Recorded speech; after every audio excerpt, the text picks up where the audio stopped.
All right. Well, welcome everybody. And I'm David Day with the Day Brothers. And I'm actually interviewing a young man by the name of Allan Sanders, and he is our sound engineer. And we've actually hired Allan to be our sound engineer for all five of the CDs that Day Brothers have produced. And Allan, I can't tell you how much we appreciate the work you have done. Some people may not know the role of a sound engineer, and the other important thing, and for those of you who are musicians and might want to get to know Allan and maybe even hire him to help your CDs.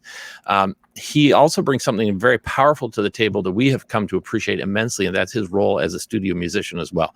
So that's something that, as I look at kind of the engineers around, what Allan brings that is so unique is this ability to fill, especially if you're an independent artist and maybe you need a couple more instruments added to your mix to make it sound the way you envision it. Allan is a we'll talk about the instruments that you play, Allan, and that sort of stuff a little bit later. But that's just as kind of a broad brush, I would say that's one of the things that we appreciate about you, and it has been so wonderful for us. So why don't you tell everybody a little bit about kind of your background? How did you become a sound engineer, that sort of thing? Where'd you go to college and all that sort of stuff? Maybe your journey to this point where you're at. Yeah, I was actually just thinking about this the other day. I grew up in a really small town called Veneta, Oklahoma, about 5,000 people, and I kind of got started playing here. I played a little bit in church, and I started playing around town, and then before I knew it, at the age of 10, I was playing some other places like the Walnut Valley Festival in Winfield, Kansas. Played the Station Inn. I played like a Oklahoma City Redhawks baseball games, a bunch of random stuff, And I just loved it growing up, and so I stuck with it. Yeah. And as I got older, I started to want to do it as a career, do music as a career. And so I got into college, went to Oklahoma State University, and I had kind of toyed around with the idea of what it would be like to just go out and tour for a while. So we actually had a bluegrass band called Coyote Hill Bluegrass, and we played with the final configuration, as I call it. We played with them for probably 3 or 4 years, and we toured all around the U.S. and did all kinds of stuff, and that was a lot of fun. And inside of all of this playing that I was doing, I also had an interest in the sound engineering side of it. And we were trying to make CDs for ourselves, and we would go play live shows, and so I kind of had to learn a little bit out of necessity how to do those things. But I also loved, sound engineering is a craft. It's not one of those things that it's like you do step A, you do step B, step C, and it just happens to sound right. Right. It's a very creative thing. And I really liked that, and so I started kind of learning that a little bit at an early age, and then as we kind of progressed and as my music progressed, I continued to just learn and experiment with some different things. So after our Coyote Hill days, I moved out to Nashville, Tennessee, and lived out there for about 2 years, and I was able to meet some awesome players. Some of them had played with some big names, Bill Monroe and Jimmy Martin and all those guys, and so I was able to kind of play with them and learn a little bit from them. And then I got hired at a church out there called Life Church, and so I was at Life Church for about 2 years, and they had moved me back to Oklahoma. So I've been back to Oklahoma for about a year and a half now, something like that, which is crazy to think about. But, yeah. But I've been back here for about a year and a half, and since then I have decided to step away from Life Church and kind of do some music again, just on my own. Yeah. And I've been playing on the weekends, every weekend all the way through December. Right now is booked up, which is crazy. Wow. And just been doing a lot of random stuff, recording some albums for you guys and for some other people, and it's been staying busy amidst all of the COVID and all that stuff. So, well, and in fact, why don't I go ahead? you do have a way of people can get a hold of you. Let's say we can't cover everything, right? This is just going to be, it'll give people a taste of who you are. And, and I would encourage you, if you're looking for someone like Allan, that you, get in touch with him. But a couple ways to get a hold of him is through his website, and it's Allan Sanders. So make sure it's Allan and then that dash that I have there, AllanSanders.com, or via Facebook, Allan Sanders Music.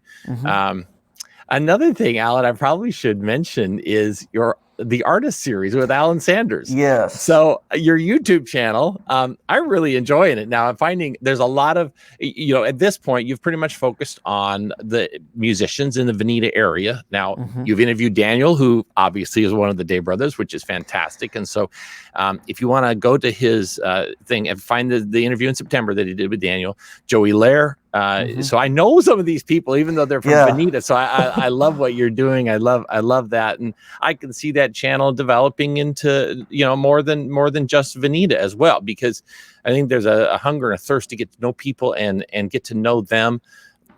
If you're interested in hearing Allan, one of the things that I've noticed that you have done is with each of the musicians, you have often had them show like their voice or sing, and so you'll sing and play along with them, and it's just fantastic. Yeah, that was a cool thing that I just wanted to be able to highlight, just different musicians in my hometown, right? And I think it will benefit the city of Veneta. It'll benefit the musicians as well. Yes. And and like you said, people get to hear some of my stuff, so it's just great all around, I think. So well, yeah, anyone who loves music, I mean, it's so like I watched a little girl, Michaela, right? She's relatively young, and you think about communities all across the United States. We have musicians who are developing, and they might be a little shy, but someone notices them, and then they sing, and they can develop, and we never know what ultimately is going to happen to someone's career, but. You may be playing an important role in some of these musicians' development, and so that's really exciting, Allan. I think it's really fantastic. Well, and that's another side of me that I just love to. I love to promote other people's music and almost to be a connector of people. Yes. One of the things that I love is when somebody says, "Hey, can you find somebody who can play guitar for me this weekend," or do you know a mandolin player, somebody? I love giving other people names and just watching that kind of take off. So that's kind of cool to see. Yeah, that is fantastic. Yeah, so that's great. So I think what I'd like to do, Allan, is think about our CDs here, and I'd like to start with Blowing Off Steam. And, it's one of those things that, is really, really exciting to me that you helped us with this. And the songs that are going to be on this are City of New Orleans, Mountain Dew, Waiting on a Train, The Rocket Snow Falling Away, Edelweiss, Waltzing Matilda, Till the End of the World Rolls Around, Tom Dooley, Life's Railway to Heaven, Flat Pennies, and Wabash Cannonball. So as you're thinking about what we did for this, does anything stand out in your mind about any of the tracks we laid down or anything like that you remember? That's a good selection of tracks, and I think the thing that sticks out to me most is there's been a lot of just improvement through through the Day Brothers, through my mixing. Yes. And it's kind of cool to hear some of the harmony parts. Like the one that sticks out to me is, City of New Orleans and Tom Dooley, both of those two. Yes. Tom Dooley is a great harmony part song. Yes. And I think you guys did a really great job at it. And City of New Orleans, same thing. That's one of those songs that it's a hard song to play. Yeah. Yes. But you guys pulled it off really well, and I think it mixed together really well. I ended up playing dobro in it, and maybe a little guitar. Yeah, you might have done a little bit on the mandolin and that sort of stuff. Mandolin. And for people who have never recorded an album, they don't understand. The three of us brothers, we know our way around our instruments, right? But when you go to record something, and this is as we talk about the sound music, the studio musician aspect of this thing. even like Daniel or you pluck the string, but there may be a little bit of a buzz or something, and normally it doesn't matter. But oh my goodness, when you're recording, it's absolutely critical, right? Yeah, and I think even when you're in the studio, that's when you really have the telltale sign of if you have a good instrument or not, because you'll have if you have a good instrument like your bass and your treble, for example, in your guitar, they'll all be balanced when it's coming through. Yes. And if not, you might have a lot more bass or a lot more treble, and you'll notice those small things when you're trying to record, and it does make a difference. Yeah. But another thing, what I noticed that Allan does is he sets, basically we get sent a rough, once you get the rough mix of the balance and that sort of stuff, then you send it out to us to listen. And then he allows us to have feedback to him. And then he listens to our feedback, and that helps form. Now, obviously, he has to do all the work, right? So it's easy for us to say, well, we need a little bit more of this or a little bit more. But the nice thing is that can be, he's willing to approach it from that perspective. And I really appreciate it, because I know some engineers, they say, this is the mix, this is how it's going to be, or, and you kind of are almost stuck with it that way. But you allow this dialogue back and forth. Well, and kind of like I said earlier, sound engineering is a creative thing. Yeah. And so there's not necessarily one way to do it. And, right. The process for us, I think, over the years has changed. And even for me, like when we go into mix now, for the most part, I don't EQ a whole lot. I EQ a little bit, but it's very minimal, and most of the work is done on the front end with mic placement and all kinds of other stuff. And then when we go to mix later, you can hear a lot of that stuff, like I was saying, in the instruments come out. Yeah. And some of it's good, some of it's bad. And as an engineer and as a producer, you have to be able to carry out the vision of the people that you're working for. It's not your own. You can it'll always be your own, because anything that you do that's creative will have your specific mark on it. Yes. Everybody has their own sound, so to say. Yeah. And you can kind of keep your own sound, but when it comes to producing someone else's music, you want it to sound like them, and you want it to, like I said, you want it to be their vision of what they are hearing in their head. And so that's a challenge, but it's also a fun challenge to you talk about hearing in your head. And just for me personally, since I'm a chiropractor is what I do for a living, right? And this music has become, it's an important part, but it's our other album that we did was a gospel one. I'll never forget the song Jesus Savior Pilot Me. In my head, and it's kind of interesting. The three of us brothers, Daniel, John, and I, we all have input, and we create a document. So Daniel has to listen, John and I, and Daniel's in Veneta, and John is up in Long Branch, and then I'm here in Washington, and I'm in Portland, Oregon. And so Allan sends us the digital, so we have access to this file that holds these mix tracks. And then we have to listen to them, and then we submit our comments on a document, essentially. And sometimes we actually have to call each other on the phone and say, what do you mean by, and so because we have to give Allan kind of a unified, what did the three of us, when we listen to this, what advice or what do we want it for our mix engineer, what changes really do we need to make? And it is fun for us as brothers because we have different ideas. So Jesus Savior Pilot Me, I felt like it needed one more thing, that sort of thing.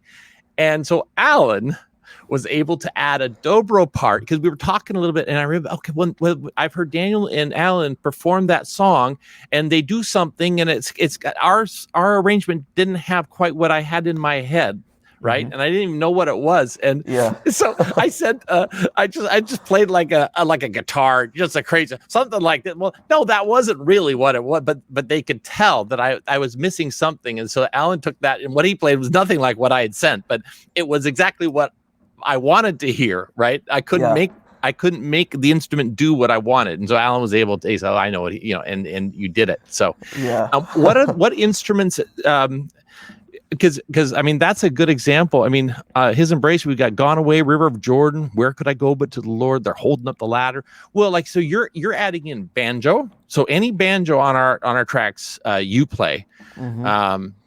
We have a gentleman by the name of Daniel Collier who does our fiddle.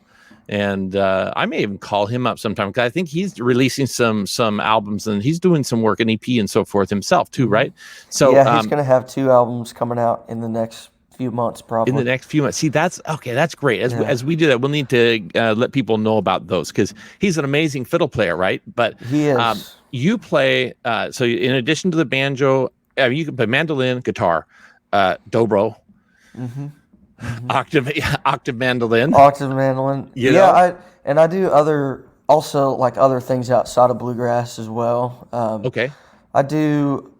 I'm dangerous enough on the piano to get by, and then I play drums as well. Okay. And most of the bluegrass instruments. I don't really play fiddle, but over the last month, I've started really trying to learn it. Okay. So yeah, that's kind of a work in progress. That's fantastic.